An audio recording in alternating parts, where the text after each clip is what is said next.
Internet das Coisas, IoT, equipe José Wesley Alves da Silva, Cícero Felipe dos Santos. Internet das Coisas, o significado da IoT. A Internet das Coisas, do inglês Internet of Things, nasceu dos avanços de vários ramos da tecnologia, como sistemas embarcados, microeletrônica, comunicação e sensoriamento. A IoT tem ganhado bastante atenção, tanto da academia, universidade, quanto da indústria, mundo afora, graças ao seu enorme potencial de uso nas mais diversas áreas das atividades humanas. A Internet das Coisas, resumidamente, é uma extensão da internet atual, que propicia aos objetos do dia a dia, com capacidade computacional e de comunicação, se conectarem à internet. A conexão com a rede mundial de computadores permitirá, primeiramente, controlar remotamente os objetos para, em seguida, os próprios objetos serem acessados como provedores de serviços.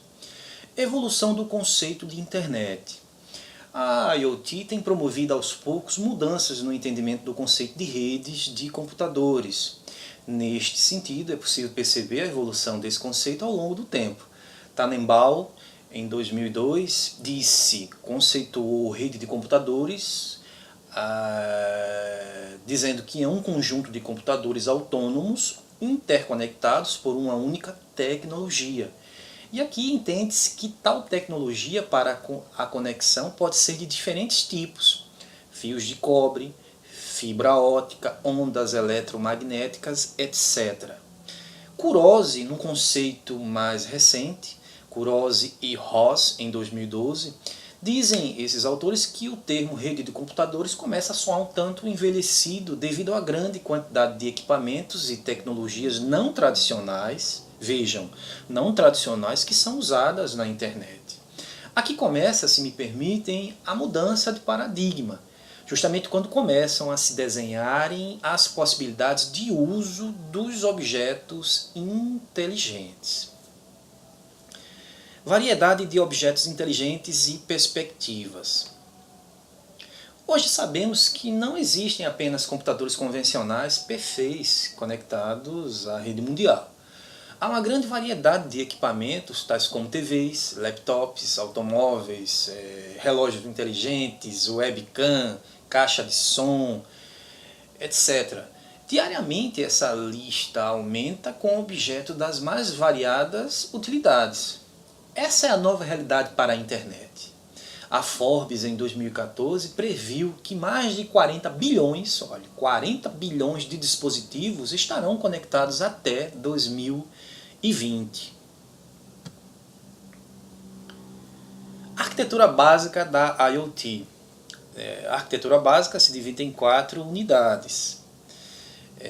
Hoje sabemos que processamento e memória, né? Composta de uma memória interna para armazenamento de dados e programas, um microcontrolador e um conversor analógico digital para receber os sinais dos sensores. As CPUs usadas nesses dispositivos são as mesmas utilizadas em sistemas embarcados e comumente não dispõem de alto poder computacional. Utiliza-se uma memória externa do tipo flash, que serve como memória secundária, por exemplo, para manter um log de dados. O que se deseja para esta unidade são consumo reduzido de energia e o menor espaço possível. A unidade de comunicação. Utiliza-se de pelo menos um canal de comunicação com ou sem fio, sendo usado em geral mais o sem fio por ser de baixo custo e ser de baixa potência, acarretando, portanto, uma comunicação de curto alcance com perdas frequentes. Unidade de energia. Essa unidade tem a tarefa de fornecimento de energia aos componentes do objeto inteligente. Geralmente a fonte de energia tem uma bateria, recarregável ou não, e um conversor AC/DC. Mas existem outras fontes de alimentação, como energia solar, energia elétrica, etc. A unidade de sensores e atuadores tem como função o monitoramento do ambiente no qual o objeto se encontra naquele momento. Os sensores captam valores de grandezas físicas, como temperatura, umidade, pressão e presença. Hoje existe uma diversidade muito grande de sensores capazes de capturar essas grandezas. Já os atuadores são dispositivos que produzem alguma ação em resposta a comandos que podem ser manuais, elétricos ou mecânicos.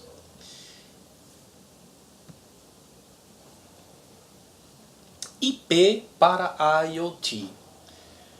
Aqui nós falaremos do protocolo IPv4 e da evolução por necessidade para o protocolo IPv6.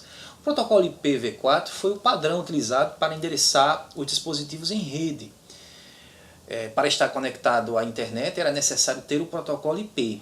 Entretanto, nos primórdios da internet não se imaginou esse crescimento exponencial e nem que haveria uma infinidade de dispositivos conectados à grande rede, como hoje.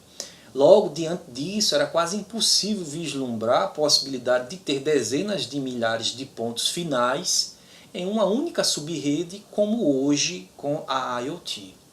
O crescimento da internet provocou o esgotamento dos endereços IPv4 disponíveis, demonstrando que o IPv4 não era escalável o suficiente para atender a demanda da IoT. Portanto, qual a solução, então? A solução, o protocolo IPv6. O IPv6 é a solução para a escassez de endereços IPv4. Os 32 bits do protocolo IPv4 foram expandidos para 128 bits, aumentando exponencialmente a quantidade de dispositivos endereçáveis na internet. Na IoT, os elementos da rede são endereçados usando-se o IPv6 e geralmente tem como objetivo enviar quantidades pequenas de dados obtidos pelos dispositivos. Tecnologias de comunicação. Os padrões Ethernet, Wi-Fi, Bluetooth e 3G, 4G. O padrão Ethernet IEEE 802.3 foi oficializado em 1983 e está presente em grande parte das redes locais com fio atualmente.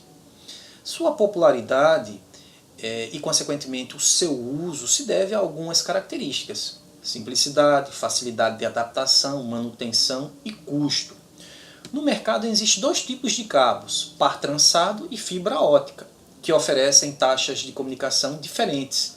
Os cabos de par trançado podem atingir taxas de até 1 gigabit por segundo, categoria 5, limitados a 100 metros. Para distâncias acima dos 100 metros são necessários repetidores. Os cabos de fibra ótica chegam a taxas de 10 gigabit por segundo, limitados a 2 km. O uso do padrão Ethernet é indicado ou sugerido para dispositivos fixos. O Wi-Fi. A tecnologia Wi-Fi é uma solução de comunicação sem fio bastante popular.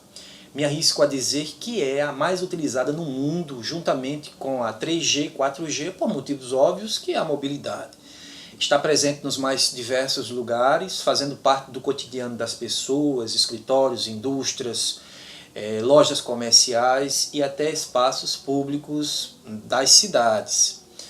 O padrão IEEE 802.11 Wi-Fi define um conjunto de padrões de transmissão e codificação.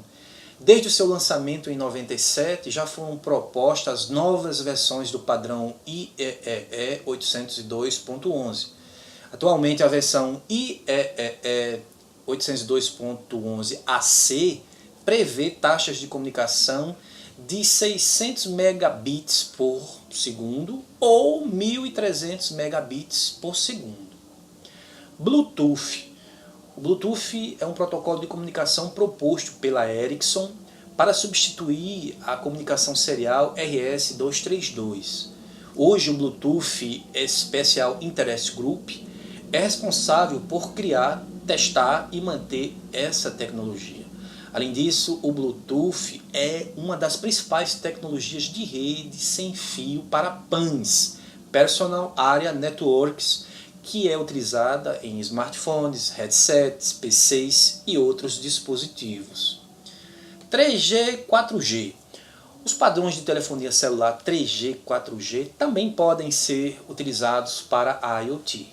Projetos que precisam alcançar longas distâncias, grandes distâncias, podem usar as redes de telefonia celular 3G e 4G. Destaco que para o uso desse padrão, o consumo energético da tecnologia 3G e 4G é alto em comparação a outras tecnologias. Porém, a sua utilização em locais afastados podem compensar esse gasto. No Brasil, as frequências utilizadas para o 3G são a 1900 MHz e a 2100 MHz UMTS, enquanto o padrão 4G LTE utiliza a frequência 2500 MHz, o padrão 4G LTE utiliza a frequência 2500 MHz. A taxa de comunicação alcançada no padrão 3G é de 1 megabit por segundo. Já no padrão 4G, 10 megabits por segundo. Sistemas operacionais mais comuns. Assim como os PCs, os objetos inteligentes também utilizam sistemas operacionais. Entretanto, como os objetos inteligentes possuem recursos físicos limitados, os sistemas operacionais para esses objetos devem ser muito menores e consumir menos recursos possível. Os dois principais sistemas operacionais para objetos inteligentes são o Contic e o TinyOS, além do sistema operacional Android, que opera em grande parte dos smartphones, e algumas variações do sistema Linux orientada à IoT. Todos esses sistemas operacionais são de código aberto. O Contic é um sistema operacional leve para sistemas embarcados de rede, que fornece mecanismos para o desenvolvimento de software para a IoT e mecanismos de comunicação para os dispositivos inteligentes. Também o Contic fornece bibliotecas para a alocação de memória, abstrações de comunicação e mecanismos de redes de rádios de baixa potência. O Contic foi o primeiro sistema operacional para objetos inteligentes a fornecer comunicação IP com pilha micro IP TCP/IP, e em 2008 o sistema incorporou o micro IPv6, a menor pilha IPv6. Como utiliza o IP, o Contic pode se comunicar diretamente com outros aplicativos baseados em IP e serviços web. O sistema operacional e suas aplicações são implementadas na linguagem C, o que faz o sistema ser altamente portável. Esse conceito foi de Dunkels et al. 2004. O TinyOS. Do mesmo jeito que o Contic, o TinyOS é um sistema operacional para redes de sensores e objetos inteligentes. Segundo Levis et al. 2005, um programa TinyOS é descrito como um grafo de componentes, cada um sendo uma entidade computacional independente que expõe uma ou mais interfaces. Os componentes podem ser chamados comandos, requisições a um componente para executar algum serviço, eventos, sinalizam a finalização desse serviço, ou tarefas, usada para expressar a concorrência intracomponente. O TinyOS possui um modelo de programação baseado em componentes, codificado pela linguagem NETS-C, um dialeto da linguagem C. O modelo de programação fornecido em NETS-C se baseia em componentes que encapsulam um conjunto específico de serviços e se comunicam por meio de interfaces. O Android. O Android é uma plataforma para dispositivos móveis que inclui um sistema operacional, middleware e aplicativos. Os vários componentes do sistema operacional são projetados como uma pilha, com o núcleo do Linux na camada mais baixa. Acima da camada do Linux estão as bibliotecas nativas do Android, o que permite ao dispositivo manusear diferentes tipos de dados. Na mesma camada das bibliotecas está o Android Runtime, que possui um tipo de máquina virtual Java, utilizada para execução de aplicativos no dispositivo Android. A camada seguinte está relacionada com o framework de aplicação, que fornece vários serviços de alto nível ou APIs para os desenvolvedores de aplicativos. Por fim, no topo da pilha está a camada de aplicação. Linux. Com a popularização da IoT, alguns sistemas operacionais baseados em Linux foram desenvolvidos. O Ubuntu também possui uma versão IoT chamada Ubuntu Core ou Snap. Essa versão é reduzida em comparação ao Ubuntu Desktop, uma vez que exige apenas 128 MB de memória RAM e um processador de 600 MHz. O desenvolvimento pode ser feito em diversas linguagens, como o de uma aplicação Linux comum. Segurança.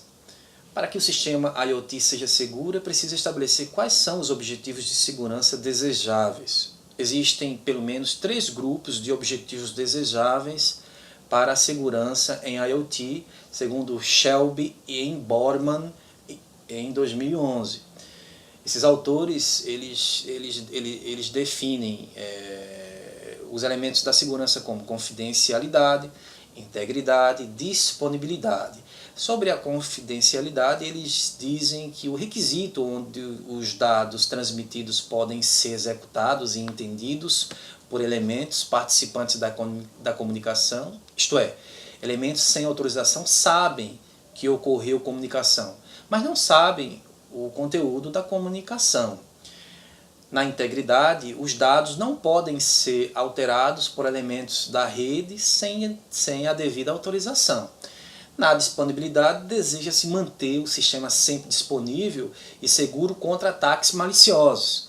Entretanto, as redes sem fio estão sujeitas a interferências de comunicação e hackers podem agir nesta vulnerabilidade.